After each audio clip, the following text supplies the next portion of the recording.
Naimbagnal daw kanyayo amin, or should I say good morning to all who are listening and watching today. My name is Kennedy Aretobe from Section B, and I'm here to present the summary of Module 4, Editing Print Communication Materials. So before we dive into the details, it's important to us to understand that editing plays an important role in improving our communication, especially as DevCom practitioners. It helps us to refine our message, improve and correct our mistakes, and make sure that our ideas are clear and professional that it can transmit to one person to another. And by the end of this presentation, you'll see how editing strengthens our work and makes every print communication materials more effective, more transmittable, and more impactful for the improvement of the lives of others. So, before I start my presentation, there are previous presentators from my group who presented the topics about our module 4.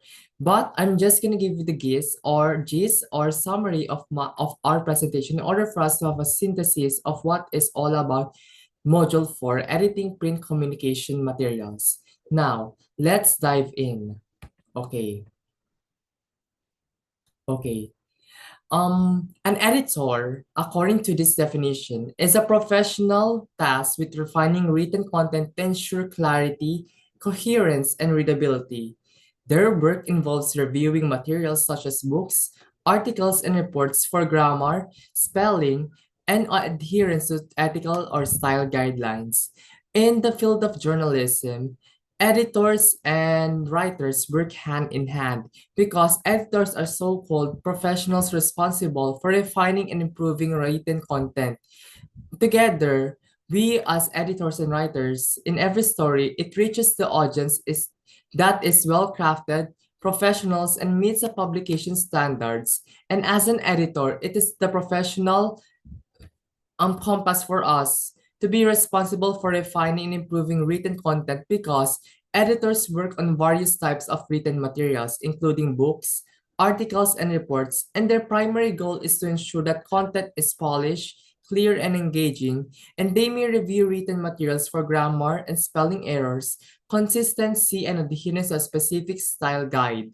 Additionally, editors may work with authors or writers to provide feedback on the overall structure, flow, and tone of their work, and overall, an editor plays a critical role in refining written content and ensuring that it meets the desired standards of quality and readability for the sake of the audience and also for the writer. Now, before we delve into what we call copy editing, an editor has a different functions, has different categories because in the field of journalism, there is what we call news editors, feature editors, but we will now delve into the most technical, or should I say, one of the most technical aspects of being an editor, and that is being a copy editor. In the art of copy editing, it has one main purpose to make sure that nothing gets in the way of the reader and it understands what the author wants to say.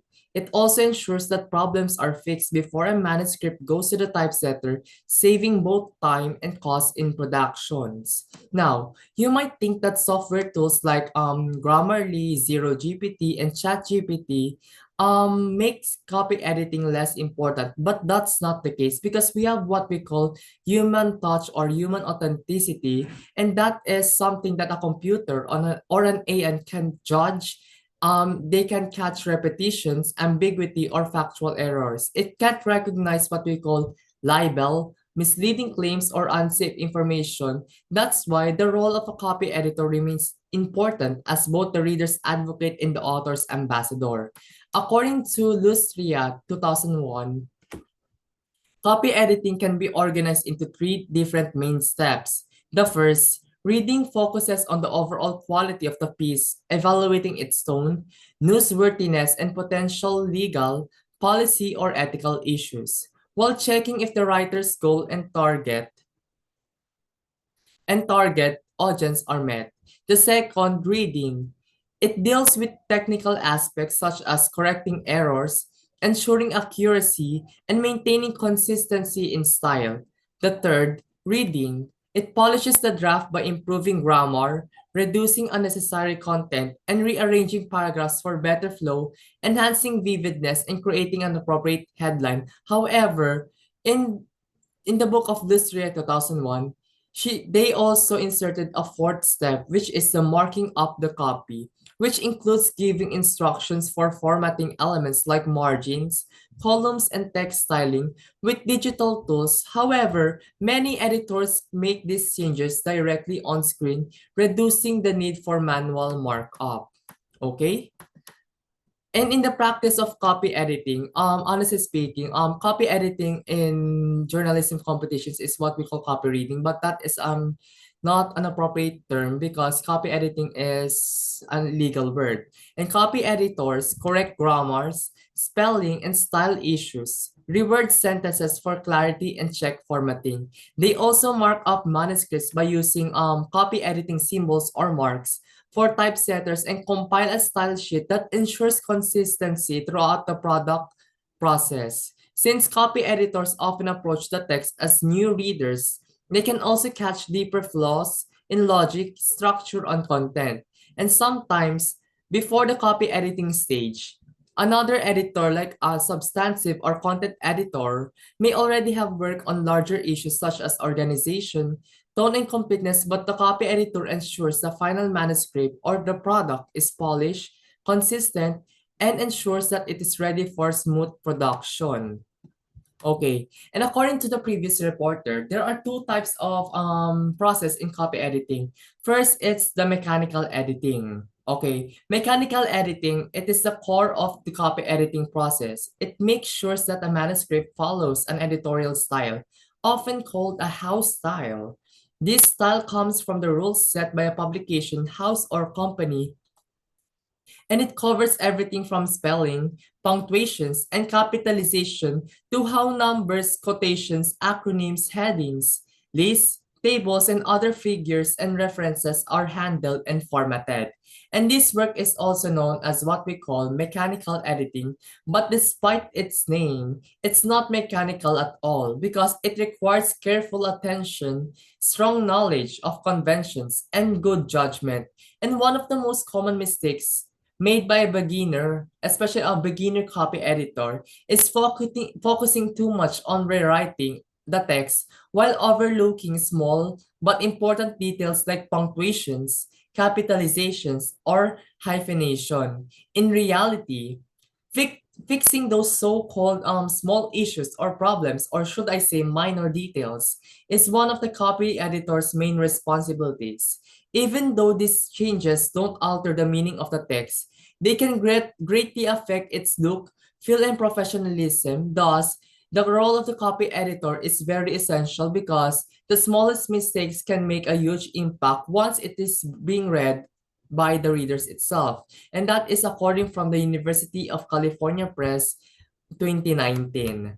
And second, it's substantive editing. So when we talk about substantive editing, it is called structural or content editing. It focuses on making sure that a document or product, the structures, its content and style and presentation suits its purpose and target readers. And it goes beyond surface level corrections because as communicators, one of the goals is to know the audiences first before communicating, because when we know our audiences, we know how to anchor it up based on the context and preference of their style and their favorite styles of understanding communication process.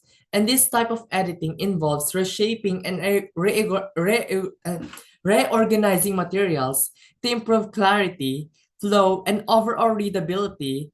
And the goal is to make sure that the text is more effective and engaging by clarifying meaning and smoothing the language. However, it's important for us to note that substantive editing is not suitable for examinable text, since those must remain unaltered in terms of content and structure. And this is from the Types of Editing and pointed from the Institute of Professional Editors Limited Edition.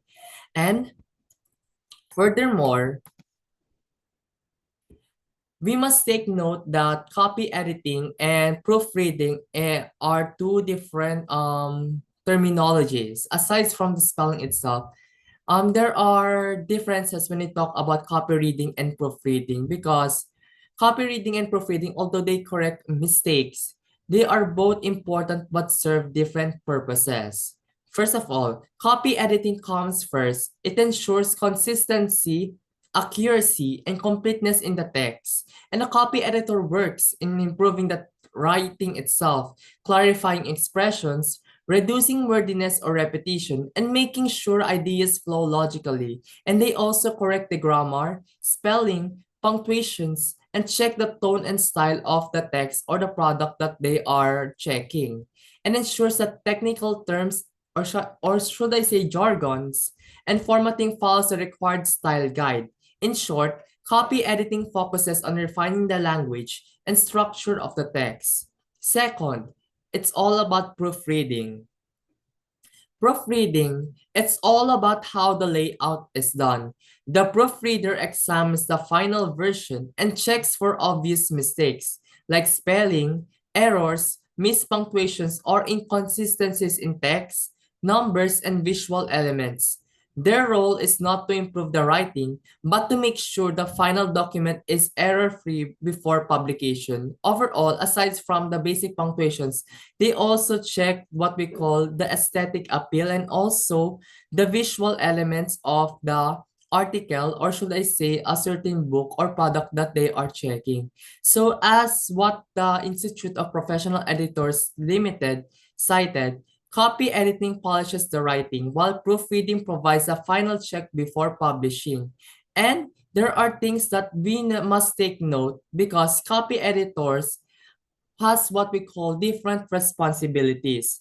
But let us take note that copy readers are not responsible for checking facts, detecting plagiarism, or verifying references. Instead, their job is to ensure clarity, accuracy, and consistency in a manuscript that they are checking. While they may flag possible issues, they cannot change the substance, structure, or meaning of the text, nor can they rewrite passages, shorten sections, or conduct research for the author.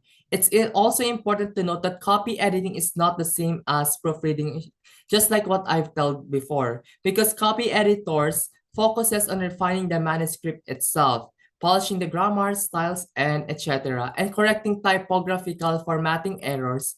And copy editors are not ghostwriters and designers, and they do not rewrite content, develop ideas into manuscripts, or make decisions about page layout and design because there are different roles fitting for that position, such as a graphic artist, a proofreader, and especially the author of the exact manuscript or product that they are checking.